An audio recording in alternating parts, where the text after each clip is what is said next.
Ladies and gentlemen, we are live from the Isle of Man in the UK. This is John and Mike's MMA Corner. Okay, Titan FC have swooped in Aaron. Is it Ely? Is it, or is it Ely? The technical pronunciation, I think, is Ely, but when I was in college, everybody just called me Eli, so Eli. Oh, okay. Well, so Aaron, look, you're taking on Nick Mamalis, right? Now, Titan FC, it's a great opportunity to be fighting on Titan FC. I always tell people, I think it's one of those promotions that is definitely growing. It's one of those, I say feeder promotions for the likes of like the UFC, Bellator, etc. So when you get onto this, it's a great marker for yourself and a good way to get yourself out there. Two other promotions. Is this how you feel of the promotion yourself? Well, I know that it's always had a pretty good reputation. I mean, they've always thrown on a good show. Scott's the matchmaker. I know Scott really well, and this guy, just looking at this card, it's a pretty loaded card. So yeah, I have nothing but the highest opinion of it.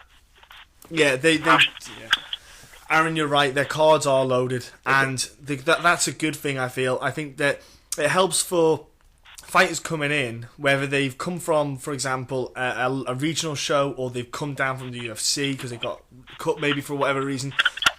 It's a good solid standard when you're going in there. You're not messing around. It's serious. It's hard work to get that victory. And I think what's beautiful about Titan FC, the way they're working it, is they're getting fresh blood like yourselves on it. And being a bantamweight, you know, they've got great 135ers, 145ers, and 155s. That kind of, those three weight classes is something they've invested in, and they've certainly got a great cluster of guys in that weight class. So are you looking... normally I'm a flyweight.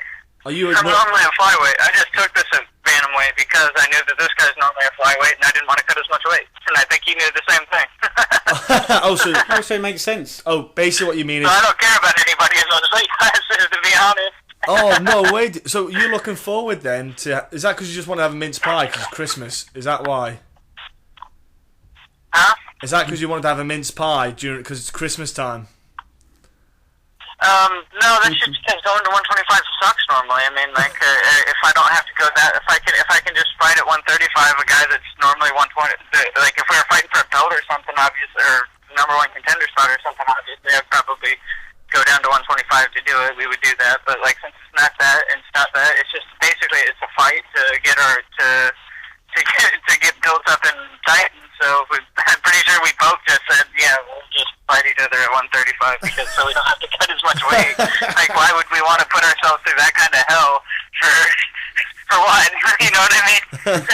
We're vets enough. I think we're both veterans enough to know that it never done enough weight cutting to know that, okay, yeah, and I was like, well, okay, cool.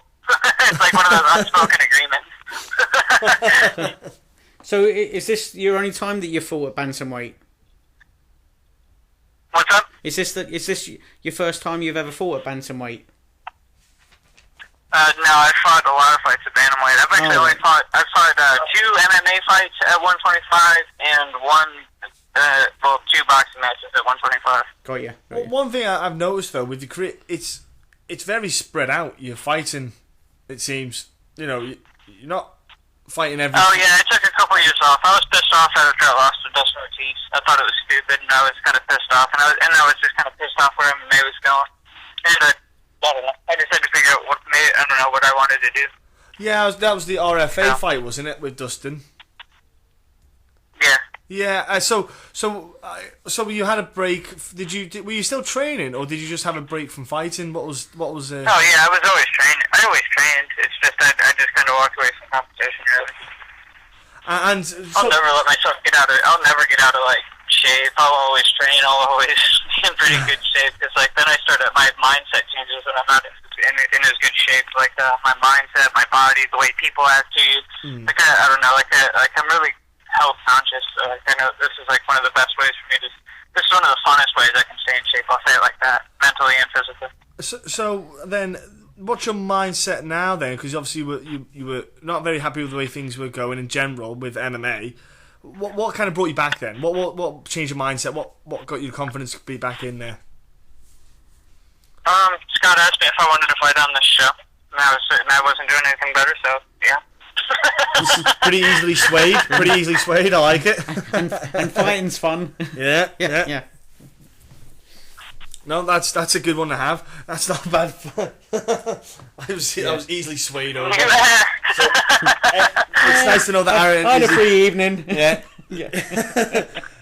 Now the thing with Nick is, he's got quite a few fights under his belt. He's quite experienced in the cage, let's say. So 135. Do you feel that you'll be quite, fighting at 135? Do you feel you're going to feel a lot stronger and a lot fresher than having to cut down that extra 10 pounds? I'm not a little bitch. It doesn't bother me to go up to 135 really at all. Like I'd be fine at 135 or 25. I would just rather be at 125 because I'll have longer reach. But since this guy's like about the same reach pace, same that, okay, that it doesn't bother me. Okay, that's the main reason I am. So after this fight, would you then look to maybe have a 125 bout, or would you only take it if it was for the title on Titan, say? Like, obviously, I wouldn't go down and get immediately a title shot. I just doubt that would happen. But like, I don't know. Like, I don't think they'd pay me enough to fight Tim. Like, me and Tim are too good of friends. Like, we train together. Like, there's just a lot. There's a lot of personal history there. They'd have to really talk us into it. They'd have to really try to get. Aaron, you had a hiatus. I can only vouch on my end, but like, I wouldn't fight him unless it was like. Unless it would be like one of those moments where it's like, God damn it, why aren't you fighting me? Like, we're both gonna make a lot of money. Let's do this. unless we would get mad at each other as friends, like that's about the only way I would do it. Well, you got easily swayed to get back in there, so it sounds like if they're just trying to maybe, I don't know, throw in a chocolate bar or something that might help. They're not going to easily negotiate you back in, but no. Say for example, Tim gets back into the UFC and the title's vacated, then is that when you'd step down then to 125? Is that kind of probably thing? That's probably what I would do. Yeah, that's a pretty good example of yeah. Right. Okay, then that's fine. Because I imagine if you signed a 4-fight contract with you with Titan, is that what you've done? Something like that. I forget how many I did. Yeah. I usually guys get like a 3 or 4 with them. You see. So yeah, I was just thinking, because I was wondering what would happen after the Nick bout, in the sense of, because obviously if you've got Tim at 125, are you going to stick at the 135 area? What's the, because obviously you got Anthony Gutierrez at 135 trying to chase that belt as well, so you're kind of like in limbo really. You might have to just eat more pies and get to 145. I think heavyweight's going free at the moment. Yeah, get a heavyweight, yeah. Am I looking at heavyweight? Is that what you said? Hey, did I hear you wrong?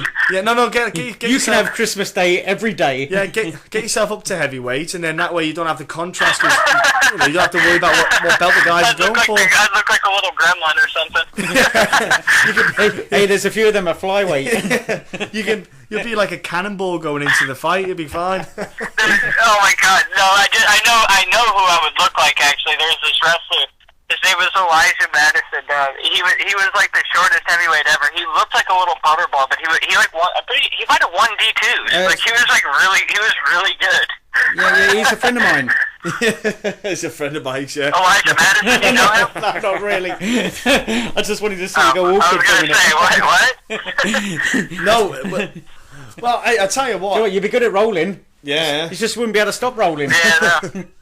So I imagine then, obviously, training with Tim and Anthony, and that you've got, all of you is peaking up at the same time for this fight coming up. It's quite a good crack then, and quite a good atmosphere, so to speak, then around the camp.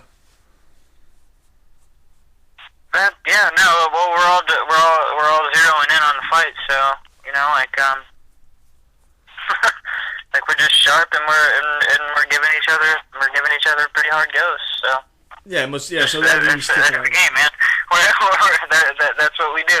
Yeah, that's good. Do you feel like it's a bit easier then when you've got a fight coming up, when you've got everyone... well, not everyone, sorry, rephrase that. When you've got a couple of guys around you peaking together, do you find that it helps in the fight camp? Obviously, you're suffering together, so that way you kind of... It definitely does. It absolutely does. Yeah, so, absolutely. I mean, I can do it myself, but on that, you'll never push yourself like somebody else can push you. Like it's an old saying. It's pretty true. Yeah, because I was going to say, yeah, because when your training partner isn't got a bout on, he's not going to be breaking himself to kind of push himself that bit further in training. So when it's only one way, it does affect things, doesn't it? Yeah, no, it definitely does. It's a major fact. That's why it's nice to be in a good training camp, you know. And with the opponent in Nick, were you for yourself? Did it bother you who you were fighting, or was it just the fact that you were just interested in getting a fight again? Did it bother me who I was fighting when? Yeah, when you got matched up with Nick. Were you when you didn't really? Or did you look into him before you signed it, or are you kind of guy who thinks? Cause I looked at who he was. Yeah. I'm more specifically look at dimensions, because like that more dictates how I'm gonna have to fight somebody. Is like how long are they, how tall are they, that kind of thing. So like if they're in like a, there's not very many people that I wouldn't. And honestly, a lot of times the ones that are really long like that, like they're gangly long, like they won't be like strong. You know what I mean? So like that's the kind of stuff that I'll look at. Like what's their body type? That's more or less what I'm interested in. Like I'm confident enough in my skills, I could go against nearly anybody. But what would make the difference is like how is that fight going to go down? I prefer to have reach. So like I don't know. But like with Mamalis, it's about the same. I think I got a few inches of reach on him, which means I'll be controlling the outside a little bit more. Yeah, you'll be popping those jabs away. Yeah, exactly. Well, we won't give away the game plan. We mean you'll be throwing spinning heel kicks all the time, just in case he listens.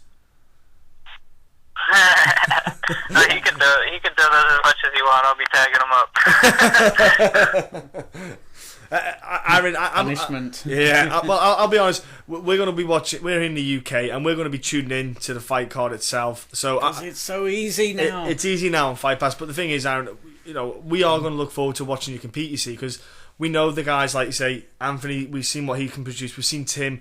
We've seen James Krause. We've seen a lot of the guys that come out of that gym and seen what they've produced. So I'm looking forward, actually, Aaron, to seeing how you perform on the Titan card and getting a better idea of how you are as a fighter. So I am looking forward to this fight. I know you are yourself because you're fighting on it. But did you watch my fight on Bellator 139? Bellator isn't as accessible it's to get me in the UK. It's not so hard. It's just not easy. It's a pain in the ass to get out. Honestly, it's impossible for me. It's impossible because Mike's a retard. But online. It's just difficult to get. Mate, Bellator is even though they're big, you would not believe how awkward it is to get to watch their fights.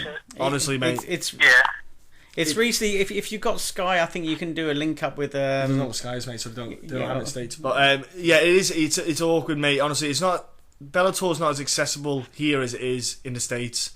The availability of it is available now and then for certain. I think it's certain cards. Need satellite. It's certain cards they have as well. It's a pain, honestly, mate. So trust me. Even they got the Bellator card on this weekend with Josh Thompson fighting, and mate, we wouldn't actually get to see that unless I hacked into a stream somewhere.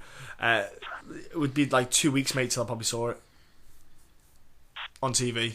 Yeah, it's mate, it's silly. It is in the year 2015. It's silly. Like I don't get it. And if you think for someone like Scott Coker, it probably has something to do with it's the ISPs. Like I'm almost done with my CCNA. You wouldn't believe. Like Americans are the only ones that still use what's IPv4. Like we're like the only country that still uses IPv4. And it's just because we'd rather not spend any money and upgrade. And honestly, it wouldn't even take any money to really upgrade this stuff. It'd just take a lot of work. Like you'd have to go in and actually like reconfigure all the routers and stuff. And rather than do that, they'll come up with things like a network address translation, so they can use the same IP address like over and over and over again. It's seriously retarded the direction they went with it. Like, I don't know. It's like having a different personality to deal with like each different person. Like, I don't know how to explain it. It's like I was going to say that's the approach the Americans took. I started trying to Google what you were saying there because I got a bit lost in your words. As far as the UK and MMA, the UK television people haven't really embraced MMA. I mean, obviously UFC is covered, but that's about all that's been covered with MMA. You know, I did find a random London channel last week that was showing a local fight, but It's not the easiest to access, basically. There's no but terrestrial TV channel. I think that deals Yeah. with. I think Scott No, Coker. they don't like violence over there as much. Oh no, they like violence. Oh, no, we do. Is it like violence? They just don't like it when there's No, referees. the monarch playing. doesn't. The monarchy doesn't. I think it's just the brand. We invented violence. The monarchy doesn't like violence. We invented- They're afraid oh, people will start we- using it against them. We were cutting heads off and We invented- pouring people years ago. We invented classic hooligans. We invented the best hooligans in the world. The Americans ruined it for you. We revolted and killed a bunch of those guys, and then now all of a sudden, now they hate any kind of violence because they think of us. Oh man, it's well. Eventually, Scott Coker will get a deal, hopefully with a TV network, and we'll be able to watch. Just I think hopefully we get more options to watch. I don't think it's going to end up cards. on Fight Pass, though. Do No, you? I don't think Bellator will end up I don't on think Fight that will Pass. happen. No, I don't think that's going to happen. Not yet. But Aaron, before we let you go, if I wanted to, and obviously everyone else at home, if they want to tune in to you in not just on Fight Pass for the fight you got coming up, but maybe on your social networking, can you give us the links that you've got if you have any? Just my name on Facebook. That's about the only one that I really use that much. Oh, we'll have to get you a bit more of a social No, networker. that's fine. We'll have to get you on Works for Twitter and all sorts.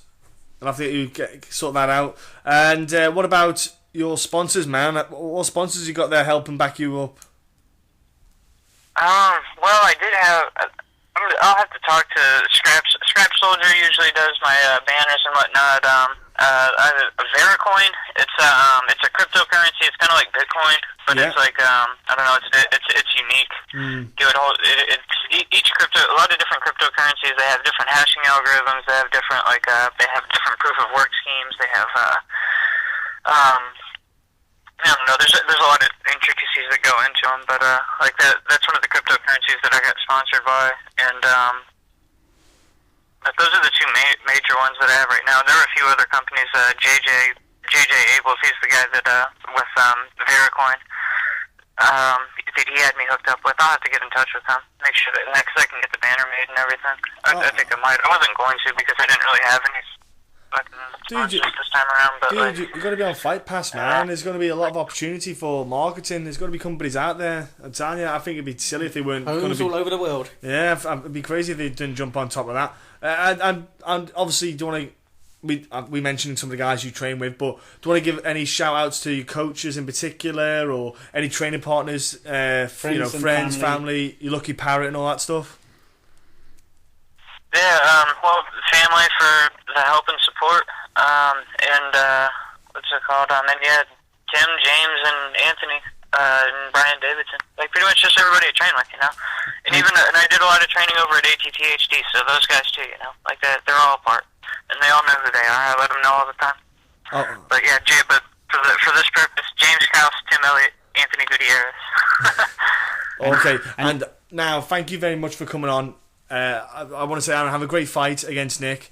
We'll be looking forward to watching it on Fight Pass and just really put on a great show for everyone. Yep. Well, it'll be a really good show because he's really tough and I'm tough, and so it'll be a pretty tough fight. It'll be pretty good. Sounds good.